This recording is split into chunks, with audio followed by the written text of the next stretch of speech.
All right, what's up, Houston Texans fans? Hey, did you by any chance watch the game? Did you by any chance watch the game today? I don't know if you know this yet, but the Houston Texans just had a sweet game. They just humbled the Denver Broncos and further cemented that this is a team that not only is for real this year, but a team that is on a trajectory to be good for years to come. Years. I almost said decades. That's it. That's a little premature. But for the next decade, absolutely we can talk about that. They got the quarterback, and you remember in games like this that guess what? You have a defensive-minded head coach. So let's look at some of the stats. Let's look at some of the things. We're going to look at the playoff picture. We're going to look at the game you just played. We're going to look at the schedule remaining. We're going to talk about why this game, in my opinion, was even better than some of the other victories that you've had recently. So Russell Wilson has been playing really well lately, but you held him to 15 of 26 for 186 yards, a touchdown, and how many interceptions? Holy cow, Stingley. Welcome. So nice to have you here. You are good. All right. I don't know how else to put it. Derek Stingley Jr., 2 interceptions. One, he just played perfectly. You thought they had a deep shot set up down the seam, middle of the field, and he just comes up and intercepts it. Unbelievable how well that was. This was the hottest team not named the Philadelphia Eagles in the NFL. The hottest team not named the Dallas Cowboys in the NFL. The Denver Broncos have found a way to win multiple games against very good teams. And you just said, not today. And by the way, you did it against a team that on paper matched up really well against you. Like, they matched up really, really well against you. So, for example, the Denver Broncos are a defensive team that holds well against the pass. They defend the pass really well. The run, kind of, not so much. But the pass really well. You couldn't get the run game going, but C.J. Stroud still, while being beaten, battered, and bruised, goes for 274 yards, gets a touchdown, doesn't make a crucial error, even while being under duress and having the defensive line bearing down on him like crazy. And after all is said and done, what you've done is you've put yourself in a position where you are going to start to control what happens next. You are in a position where you're going to start to control what happens next. So you are 7-5. All right. I understand that, the division probably not going to be yours, but the wild card, all right, the Steelers. Again, I've said this 100 times, and I'll continue to say it. I think the game as I'm recording is in a rain delay or a weather delay, not a rain delay, but a weather delay. They're down 17-3 against the Cardinals. All right? So they are going to fall back to the same record that you have. You are going to be playing against the Colts. If we look at our remaining schedule, the final game of the year is against the Colts. Look at your remaining schedule. New York Jets, not a good team. Thank you, little thumbs up guy. Boom. All right. I don't know why that goes up. I think it's when I do a thumbs up. I don't know.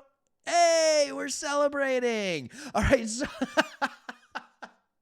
I don't know how any of this happens. I don't know why it's happening. I don't have this in my settings to do the fireworks. I don't have the settings to do any of that kind of stuff with the thumbs up. Let's see what happens if I do it again. Hey, more fireworks. I promise this is just my ignorance. And all of a sudden these things are happening and you get to witness it live.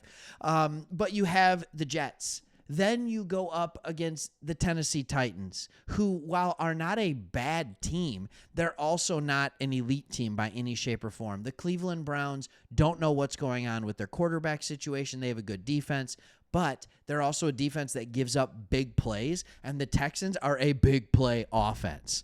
All right? Then you have Tennessee again, but at home, and you end against the Colts. These are 5 games that are extremely winnable. I would not be surprised to see you end the season at 11-6, 10-7, or even 12-5. But I think you go 3-2 or 4-1 in these final games. And you're telling me if you go 3-2, right, or 4-1, that you're not going to make the playoffs on this?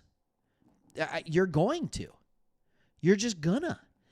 I mean, if you get to 10 or 11 wins, I think you are in good shape here, because I don't think these are 3 teams that are going to continue to be victorious. But what might be the most exciting thing about the game you just played, you held them to under 4 yards per carry rushing the ball. All right. And that's with Russell Wilson scrambling, by the way, 10 times for 44 yards. You held them to under 200 yards passing. In fact, 164. You forced 3 interceptions. You played well. A guy that has been on fire lately, Courtland Sutton, was targeted 7 times, only had 2 catches. One of those catches that he had, the long one, for a touchdown. Dude, that was not an easy play. You put them in difficult positions. You took this team that's been playing well, that has a very good offensive system, all right, under Sean Payton, and you said, our defense is what is going to win this game. Offense was still there. Offense still had the big plays. Nico Collins is like, hey, Tank Dell. And by the way, I don't know how severe that injury is. At the time of recording, the game just finished. I don't think it's going to be good for Tank Dell, and he probably will be out for the year, and I understand that. At least that's what the early intel I was getting on like a couple apps. And that sucks. That does. But Nico Collins said, hey, I can do it. Like, the dude was targeted 12 times, had 9 catches, almost 200 yards, 191 yards. I keep saying Nico Collins reminds me of Mike Evans. He reminds me of T. Higgins. He reminds me of that type of player. The dude is developing at a rate that even I didn't expect. Like, I like him. I'm a Michigan fan. I'm all these different things, but he is developing at such a high rate. It is remarkable. So, all right, couple things. It's exciting. This is like my favorite team right now, not named the Lions, but as you can see, we're Lions fans. We have another channel, Sports Talk Detroit, but we love talking about the NFL. So that is why we are sitting here and we are doing a show where it's about teams that the national media kind of ignores. And we know the Texans fall in that. So don't worry, you're never going to see us do a Cowboys video on this channel. All right, the state of Texas belongs to Houston on this channel, and we hope you enjoy watching it. And if there we kind of want to be one of your go-to places for Texans content and NFL for the little guy. All right, hope you enjoyed it. Thanks for watching. See you on the next one.